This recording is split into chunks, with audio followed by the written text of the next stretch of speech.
Alright, hello people, and welcome to the final video, hopefully, concerning this ridiculous lit up cardboard and foam box. The 1:32 scale cardboard Titanic reception room and dining saloon sinking set. And today's mission is gonna be to get rid of this and destroy it as thoroughly as possible, because I don't want to have it around anymore. It has been here for 7 months and a couple of days, and that is just way too long. We need to move on, we need to get rid of it, so let us do that now. Okay, so it is time for sinking, and we are getting stuff ready right here. And this is gonna be fun, hopefully. We're gonna set up the time-lapse equipment, and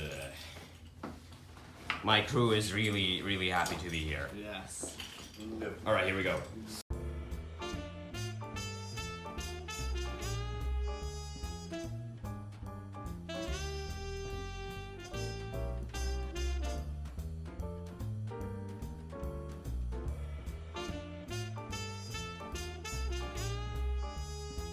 Right, so we are now ready. We have the hoses set up, we have the tape set up.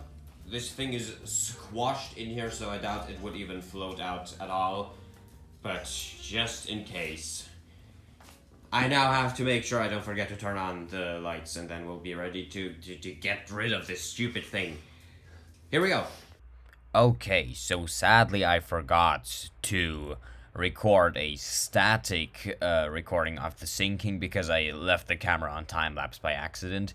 But luckily this time we had an extra crew member on site to record this beautiful behind-the-scenes footage, and this is before the sinking. It's gonna get much better than this.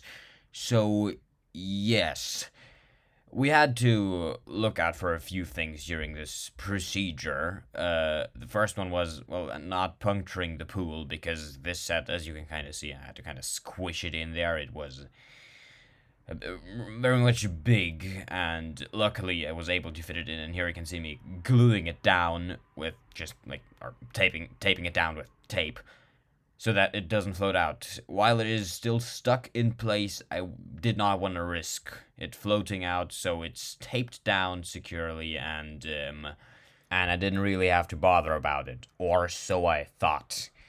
So here you can see me turning on the lights, not like last time where I just forgot to do that, but here I can actually remember to turn them on, and here you can also see the first release of the water into the pool, which was of course a great event, but this time it wasn't as stressful as with the grand staircase, because we just had a lot more time.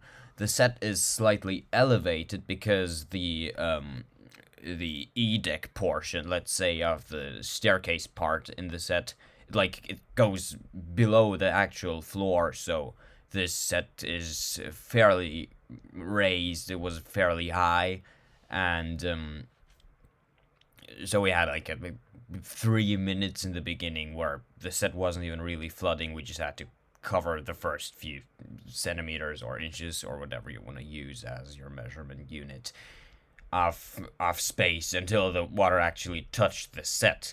And that is where it gets really interesting, so let us move on to that. Well, here you can actually already see me opening the first thing, trying to get a feel as for how the footage is gonna look and stuff, within the waterproof case. But let's move on to flooding now. And here we get a glimpse of the actual sinking. You can see the fake waves being made through the open D-deck gangway door, and the water flooding the set very slowly. We actually had to stem the flow slightly because it was just way too fast initially, and here we can see me kind of filming.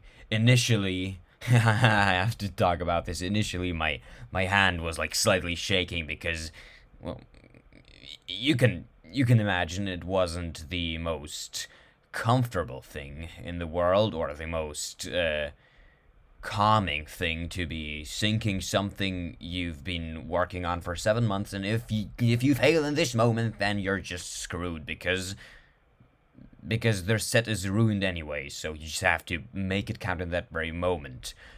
I'm just kind of trying to close the thing back up because light's shining through.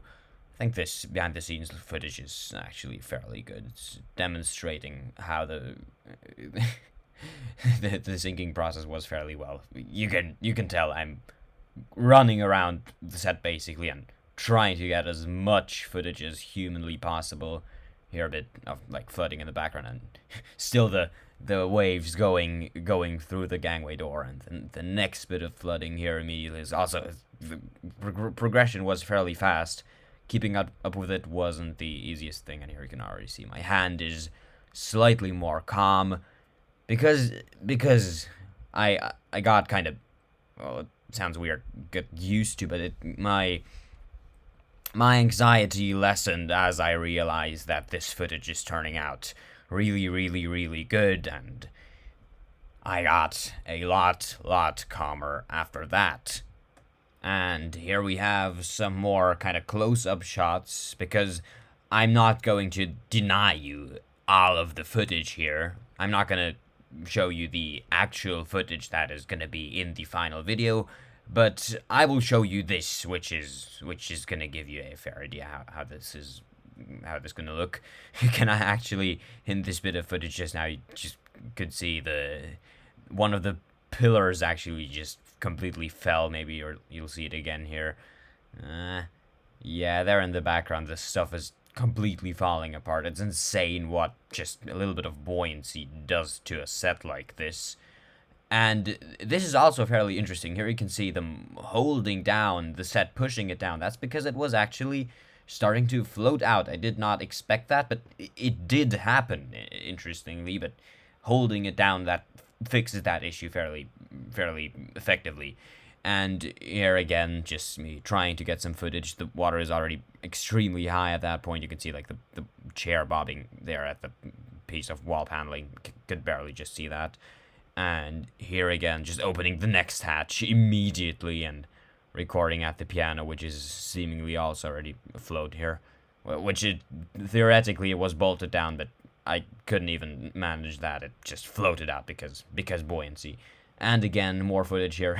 I'm just clearing away the things because well, they're in the way, and I'm trying to get a good shot. And as you can see, this footage turned out really, really well. I'm also trying to push it down slightly so that, well, I don't really know why actually, because that's the wrong end. Maybe to even the keel slightly.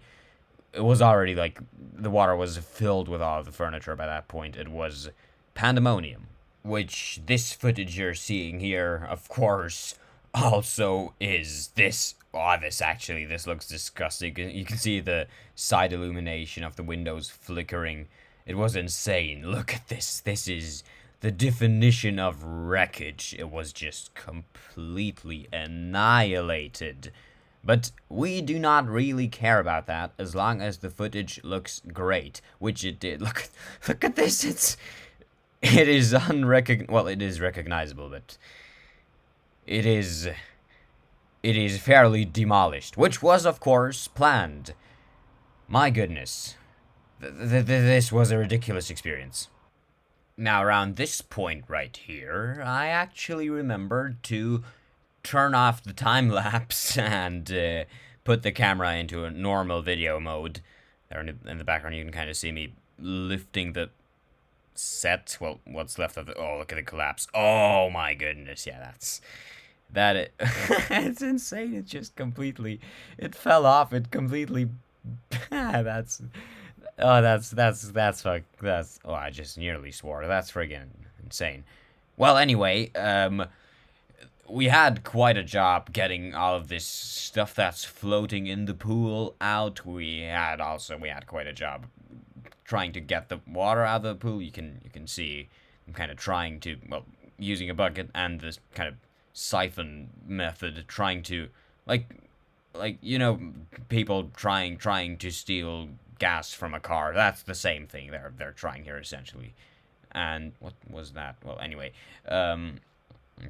And we later then went, and well, after the pool was empty, we then started to kind of try and start a simple sorting process as for what I was gonna keep for recycling and what we're gonna throw away, and basically just we only threw away the rough cardboard stuff and paper and we just kept the rest because who knows. And I have now, well, I'm recording this actually like over a week later. This video is fairly delayed because of things. Well, no matter. This was a fairly long time ago, and I have already done the scrapping and the throwing away and the keeping side of things, which I have not recorded because it's just not interesting. Yes. Anything else to add? I do not think so. Well, there you can see me just ripping off the roof panels. They looked disgusting because the white paint I used on them is, I don't know why, but it seems to expand and become like sort of moldish. Well, it looks and feels like odd mold. While it's just, well, you can see me washing my hands there. It was not that pleasant.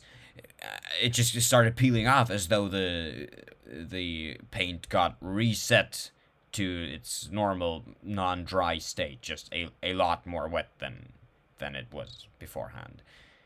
So yes, let us return to outro me, and we'll be able to move on from this thing and start on the engine room. Here we go. Alright, so this is what we are left with. A destroyed pile of destruction. And, it